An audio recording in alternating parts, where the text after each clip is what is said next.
«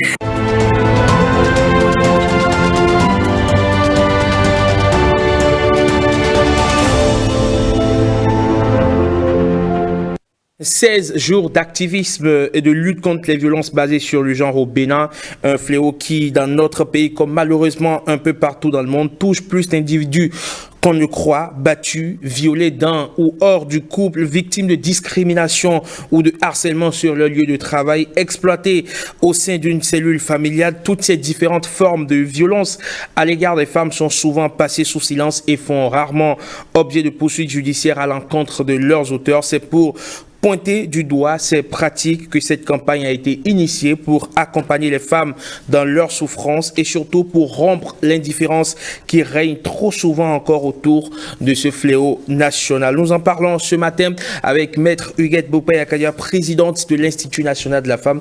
Bonjour et bienvenue Maître.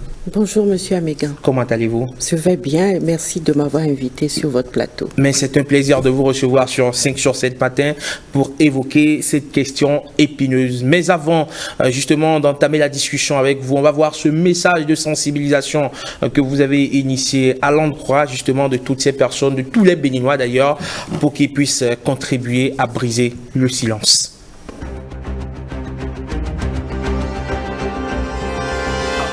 Levons-nous comme un seul homme pour combattre le mauvais traitement, les viols, le mariage des filles mineures et les violences sexuelles qui sont des pratiques brisant la dignité humaine.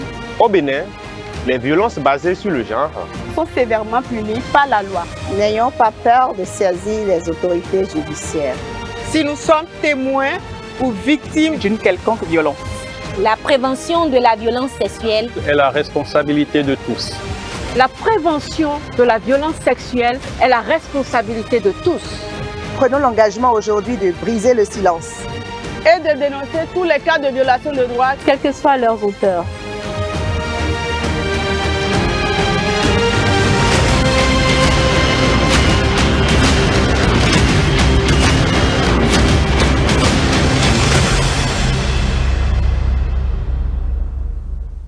Tous contre les VBG, les violences basées sur le genre.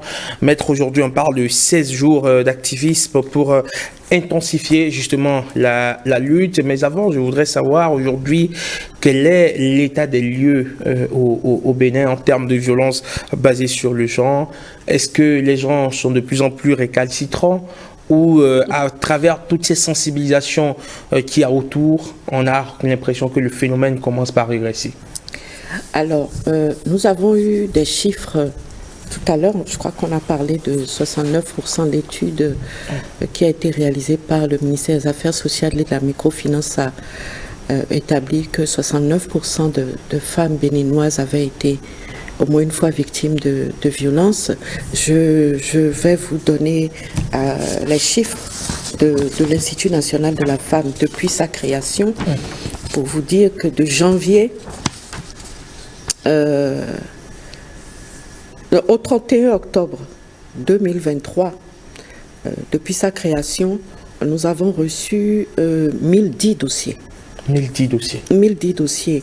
Et au 31 octobre, donc le mois dernier, le pôle affaires juridiques a reçu et traité 615 dossiers, dont 300 sont devant les juridictions ordinaires et spécialisées.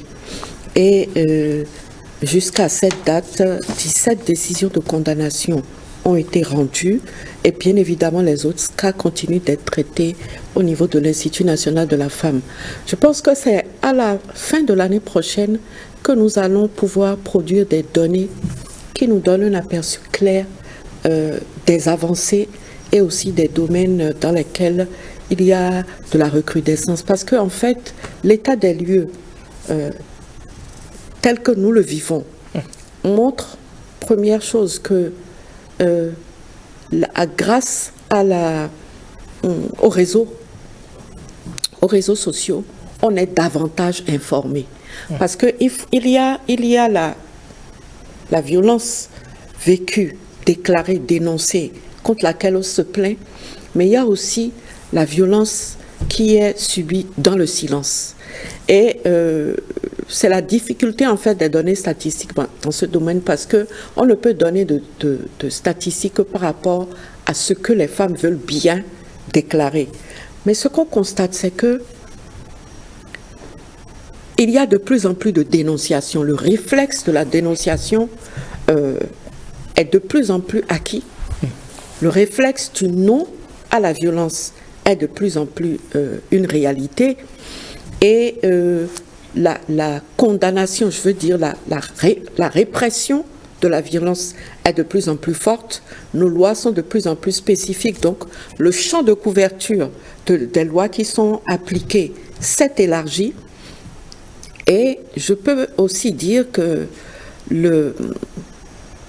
l'Institut national de la femme porte un manteau de dissuasion, où déjà on peut entendre dire je vais t'envoyer à l'INF, je vais saisir l'INF, je ne veux pas aller à l'INF. Qu'on le veuille ou non, c'est la conscience qu'il y a un œil étatique désormais qui veille sur la violence à l'égard de la femme.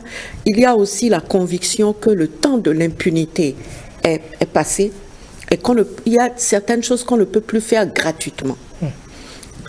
Nous sommes encore à une époque où certains auteurs, un certain nombre de familles sont choqués de la sévérité des peines applicables dans de la violence qui jusque-là était de la violence sexuelle domestique gérée au niveau domestique, mais qui est maintenant pénalisée.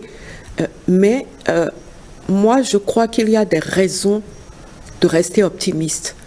Parce que quand je vois le déferlement des femmes à l'Institut national de la femme, au CPS, au niveau des ONG qui s'occupent des femmes, et quand je vois la détermination des femmes à dire « je ne veux plus subir cette violence », je me dis « il y a du chemin qui a été parcouru ». Nous avons une législation qui nous permet de mettre le doigt sur de la violence spécifique. Parce qu'il ne faut pas oublier que dans cet état des lieux, il y a des violences qui ont émergé dans les espaces numériques. La violence, la cyberviolence à l'égard de la femme, elle est devenue très très large. Et puis, il y a des violences qui persistent, qui prennent des formes subtiles comme la violence psychologique, la violence morale. Et tout cela fait que le thème de cette année, qui est celui d'investir davantage encore dans la lutte contre la violence à l'égard de la femme, vient vraiment à point nommé. Et particulièrement, le thème de cette année, c'est investir davantage dans la prévention. Parce que nous avons des lois de plus en plus spécifiques, mais nous avons des normes sociales qui ont la vie dure, qui prennent du temps à être éradiquées. Et donc, la prévention continue d'avoir une place importante dans l'action. Très bien. Alors, aujourd'hui, on parle de 16 jours d'activisme, et il s'agit de quoi véritablement, fondamentalement? D'accord. À quoi fait-on allusion? Ces 16 jours, j'aime bien appeler ça 16 jours d'urgence pour agir. Voyez-vous, on vient de faire un état des lieux, évaluer. Il faut se rendre compte qu'il y a des violences émergentes. Donc, il faut une adaptation. Il faut constater aussi que si les normes sociales persistent, c'est qu'au niveau de la prévention, particulièrement de la sensibilisation, il faut changer un peu de musique.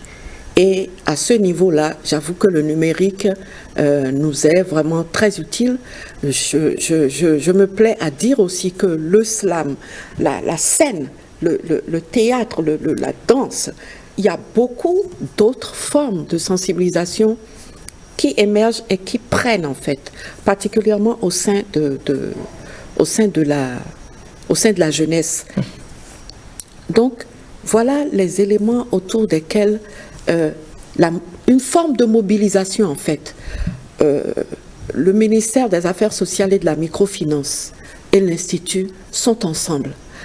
Les féministes, les ONG qui s'occupent des femmes, les ONG qui s'occupent des jeunes aussi, parce qu'il faut se souvenir que la violence commence dans l'enfance. Donc la violence, il y a un lien direct entre la violence à l'égard des enfants, dont les filles, et la violence à l'égard des femmes et des filles. Donc, en fait, c'est une stratégie de mobilisation pour continuer d'agir dans l'urgence et pour, pendant ces 16 jours-là, détecter peut-être d'autres formes de violence émergentes, agir sur les formes qui sont déjà là, mettre tout le monde ensemble, s'allier avec les hommes et montrer vraiment à toute la nation que ce n'est pas l'affaire des femmes pour les femmes, mais c'est une stratégie nationale, c'est un problème national autour duquel tout le monde doit se pencher. Et il y a cette espèce qui continue de penser que la dénonciation des violences basées sur le genre constitue quand même, vu comme caprice ou perçu comme caprice de femmes occidentalisées, qu'on est dans une société africaine où on peut tolérer un certain nombre de choses, voilà. On lui tapote les popotins, voilà ça. C'est juste, voilà, c'est ça. Il faut pas y voir plus que ça. Comment est-ce qu'on fait aujourd'hui pour éduquer ce citoyen que la femme dispose de son corps et qu'il n'a pas le droit, justement, au nom d'une quelconque proximité ou au nom d'une quelconque distraction, à lui toucher des parties intimes ou à lui faire des commentaires désobligeants? Alors, moi, je crois que il y a un aspect de ce combat que nous avons décidé à l'Institut national de la femme de nous saisir par une étude qui va visibiliser les femmes qui ont été un modèle de leadership. J'étais déjà venue inviter sur votre plateau, j'ai parlé de la découverte de ce leadership féminin exercé dans un contexte traditionnel par la vice-impératrice Layon Kogi du royaume de Niki. Nous avons des préceptes, nous avons des traditions, nous avons des citations de chez nous qui montrent la valeur que nous accordons aux femmes. D'où vient-il que quelqu'un a pu dire un jour Tombonou Wechi, sors pour que le soleil s'éteint. Vous avez vu l'importance des noms que nous donnons à nos enfants. Les enfants ont des noms précis, des noms qui ont une signification dans les différentes langues. Aimé de Dieu, donné par Dieu, mon trésor, etc. Donc on ne peut pas me dire que quand on parle de la non-violence à l'égard de la fille et de la femme, que ça vient de l'Occident. C'est parce que nous n'avons pas suffisamment développé, nous n'avons pas suffisamment visibilisé la culture que nous avons du respect de la femme, du respect de l'enfant. Moi, je ne connais aucune culture de mon pays, sauf si on me le démontre, qui disent va donner un coup de pied dans le ventre d'une femme enceinte, qui disent va violer un enfant de 3 ans, qui disent gifle constamment ta femme, qui disent fais de ta femme ton esclave. Mais je dois reconnaître que le patriarcat, la culture patriarcale a contribué à ce traitement des femmes. Pourquoi je dis ça? Je donne un exemple précis. Je le dirai en fond. Anaknoa situé dans l'autorité. Comme a traduit quelqu'un dans une émission sur le RTB la dernière fois, il faut tailler sa femme sur mesure, comme si la femme était un arbre qu'on pouvait tailler et sculpter. Quand à la base on dit à un jeune homme, je ne parle pas seulement des papas, je parle des papas et des mamans. Quand on dit à un jeune homme, c'est-à-dire éduque ta femme à ta convenance, la première chose qu'on est en train de lui donner comme orientation, c'est que tu as un devoir d'éducation sur ta femme, avec tout ce qui va avec. Donc déjà le statut, on a fixé le statut. Il y a un être dominant qui a un devoir d'éducation et il y a un être dominé qui va subir. Et dans l'éducation aussi qu'on donne aux enfants, mais surtout aux filles, d'être une bonne épouse, il y a une continuation de cette conception du rôle et du statut de la femme. Parfois, les gens vont jusqu'à utiliser la religion pour faire pour faire agir le terme de soumission sans discernement. Donc c'est vrai que du côté du patriarcat qui est à éliminer, qui est à comment dirais-je, le patriarcat qui professe la violence à l'égard de la femme est à éliminer.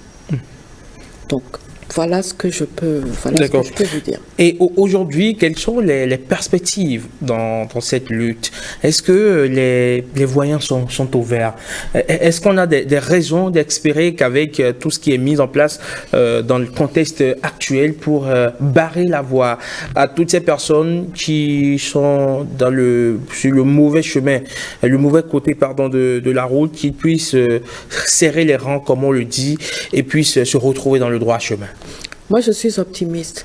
La première raison de mon optimisme, et je ne le dirai jamais assez, c'est qu'il y a une volonté politique au niveau le plus élevé.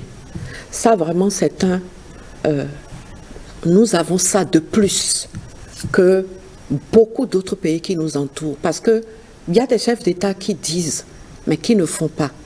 Et moi, j'aime dire la vérité. Le chef de l'État a pris une décision.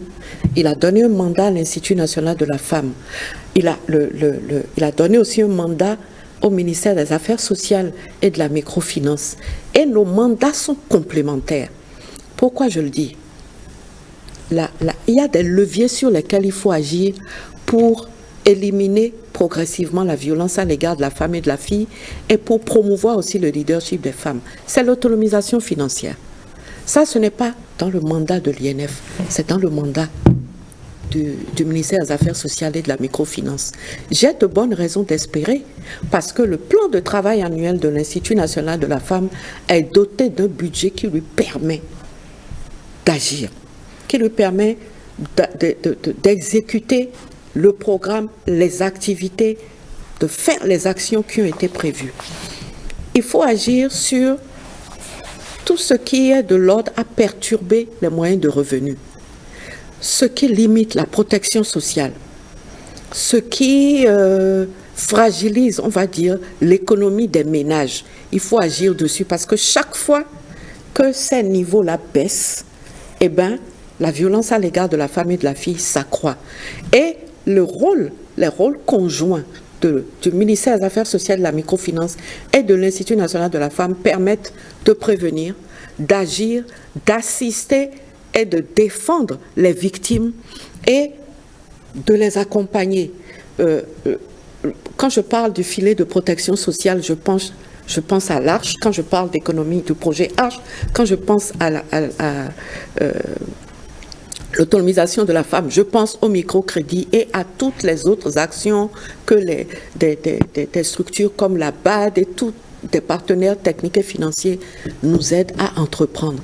Donc, ce que je peux appeler l'environnement susceptible de faciliter la prévention, de faciliter la répression, de faciliter l'assistance aux victimes, parce que les victimes que nous aimons appeler parfois survivantes, parce que ce sont de vraies survivantes, ces victimes-là ont besoin d'être assistées psychologiquement, au plan social, au plan juridique. Et l'Institut national de la femme s'occupe du juridique, du judiciaire, du psychologique, d'un accompagnement psychosocial, je dirais. Le ministère des Affaires sociales et de la microfinance s'occupe de l'autonomisation financière et aussi du psychosocial. On ne sera jamais assez nombreux pour le faire. Pour moi, cet environnement de sécurisation, d'action, de prévention, de répression, d'accompagnement, de réparation se construit pas à pas. Je sais que l'attente est grande, je sais que beaucoup de gens sont extrêmement pressés, mais je peux vous dire que ça se construit pas à pas. Et qu'en 2024, on pourra faire un bilan clarifié sur lequel chacun pourra vraiment se prononcer. Très bien. Mais en attendant, ce sont pendant ces 16 jours que la sensibilisation va s'intensifier. Qu'est-ce que vous attendez des uns et des autres durant cette période qui a déjà démarré depuis le 25 novembre dernier? Alors, tout le monde est en train d'agir. Chaque jour, il y a des activités, il y a de l'action, et tout ça dans une forme de coalition. Les organisations de la société civile, les ONG, les féministes, l'INF, le ministère des Affaires sociales et de la microfinance, les partenaires techniques et financiers, le secteur privé, tout le monde est en train de se mettre ensemble pour que pendant ces 16 jours, il y ait une visibilisation de ce combat. Actuellement, l'Institut national de la femme est en train de faire de la sensibilisation sur les officiers de police judiciaire par rapport à la réception, l'accueil, l'audition des plaignants. Tous les jours, nous faisons cette campagne digitale. Tous les jours, pratiquement, j'interviens sur une radio, sur une télé pour passer un message et le hall de l'Institut national de la femme ne désemplit pas. Nous communiquons sur les façons de nous saisir. Demain, c'est bien demain jeudi, avec le concours de l'ambassade des Pays-Bas, avec le partenariat de l'ambassade des Pays-Bas, nous allons recevoir le réseau des féministes pour parler donc des avancées, des goulots d'étranglement, etc. On réfléchit, on agit, on soutient. Et si vous le permettez, j'ai un message que je voudrais adresser à toute la nation et particulièrement à certaines régions de notre pays qui se reconnaîtront par rapport à la question du mariage précoce et du mariage forcé. Parce que nous approchons de la fin de l'année et c'est la période la plus sensible où beaucoup de filles sont déscolarisées, beaucoup de filles sont mariées de force. Il y a comme une espèce de négociation transfrontalière, de mariage précoce, de mariage forcé vers le Ghana, vers le Nigeria, etc. C'est vraiment la période des prédateurs. Et je voudrais profiter de cette tribune pour inviter les jeunes filles à être vigilantes, pour inviter les parents à ne pas céder au commerce de la vie de leur fille, de l'avenir de leur fille, en acceptant contre des sommes d'argent que leur fille soit emportée par des inconnus, que leur fille soit mariée de force. Je voudrais dire aux jeunes de se lever contre ces agissements-là, de combattre les enlèvements, les rapts, les mariages précoces de leurs petites sœurs, de leurs cousines. Je voudrais demander aux mamans de ne pas céder. Je voudrais demander aux autorités locales, aux autorités communales, aux autorités d'arrondissement d'être vigilants. Je voudrais demander à la police républicaine de proximité d'être vigilante. Faisons la guerre en cette fin d'année, à partir de maintenant jusqu'à la fin de l'année, et même jusqu'au mois de janvier, au mariage précoce, avec la complicité des parents, des amis, des alliés, et au déplacement hors de nos frontières de nos filles, à la déscolarisation de nos filles. C'est extrêmement important. Très bien. Alors, maître, aujourd'hui, est-ce que spontanément, les Béninoises, ou les Béninois aussi, il peut arriver qu'un homme subisse des violences, est-ce qu'on se tourne spontanément vers l'Institut national de la femme pour aujourd'hui poser un problème, pour éventuellement recueillir l'assistance de l'Institut sur tel ou tel autre sujet? Absolument. Je vous ai donné les chiffres tout à l'heure. 1010 dossiers, je pense. 1010 dossiers, oui. Et chaque jour, franchement, il y a une moyenne de 12 à 13 personnes entre 8h30 et 17h. C'est vraiment le minimum. Notre hall ne désemplit pas. On a dû même créer un espace à l'extérieur pour pouvoir recevoir les personnes. Et même entre la pause de 12h30 à 14h, on a des personnes qui viennent s'asseoir, qui disent non, on ne veut pas vous déranger. On attend seulement qu'il soit 14h. Ça ne désemplit pas. Les gens dénoncent. Certains disent, je ne veux pas que mon nom sorte, et nous respectons toujours la confidentialité. D'autres disent, on peut dire que c'est moi qui ai dénoncé. Des parents viennent nous voir pour nous dire ma fille est sous emprise. Elle ne viendra pas se plaindre. Moi, je viens me plaindre pour que vous la sauviez.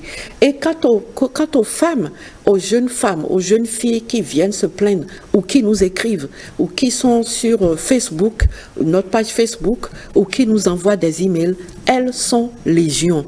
Je puis vous dire que le réflexe du non à la violence, c'est un réflexe qui est en train d'être maintenant bien ancré dans les habitudes.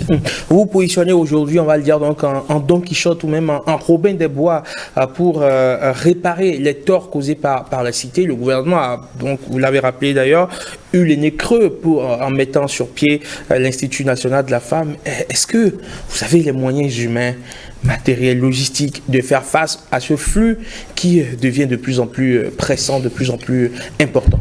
Oui, vous savez, quand je vous ai dit que nous avons un budget qui nous permet d'agir, et donc actuellement nous avons déjà recruté des psychologues, nous avons recruté des assistants sociaux, nous allons en recruter encore qui parlent plusieurs langues. Nous allons nous déployer, dans quelques jours, nous allons commencer le renforcement des capacités de nos points focaux qui ont été désignés déjà au niveau de tous les ministères, au niveau de toutes les institutions de la République. Nous avons déjà les points focaux de l'Institut national de la femme, au niveau de tous les CPS, de toutes les communes, nous avons déjà les points focaux désignés.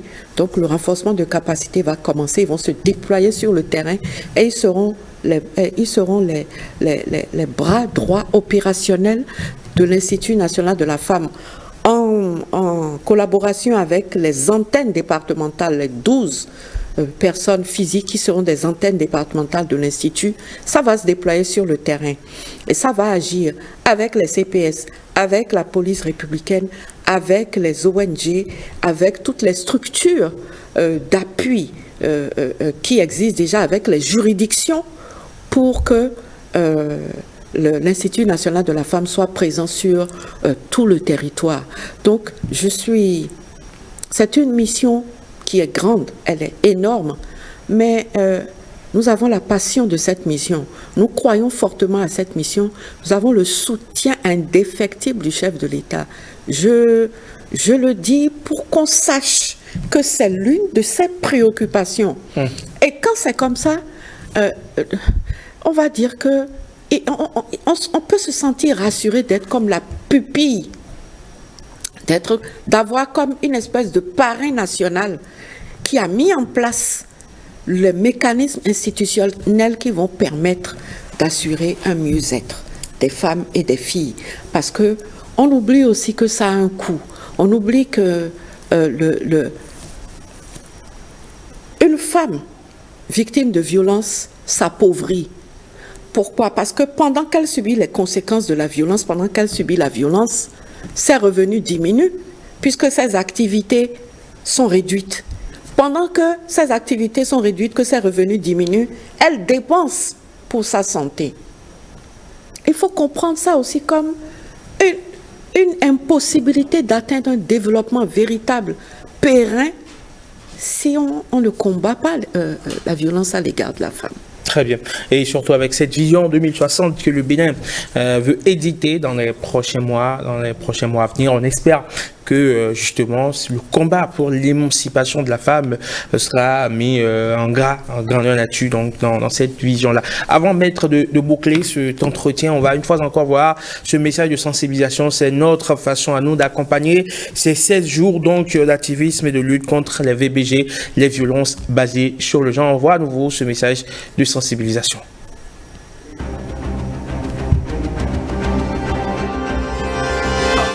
Levons-nous comme un seul homme pour combattre le mauvais traitement, les viols, le mariage des filles mineures et les violences sexuelles qui sont des pratiques brisant la dignité humaine. Au Bénin, les violences basées sur le genre sont sévèrement punies par la loi. N'ayons pas peur de saisir les autorités judiciaires. Si nous sommes témoins ou victimes d'une quelconque violence, La prévention de la violence sexuelle est la responsabilité de tous. la prévention de la violence sexuelle est la responsabilité de tous. Prenons l'engagement aujourd'hui de briser le silence Et de dénoncer tous les cas de violation de droits, quels que soient leurs auteurs.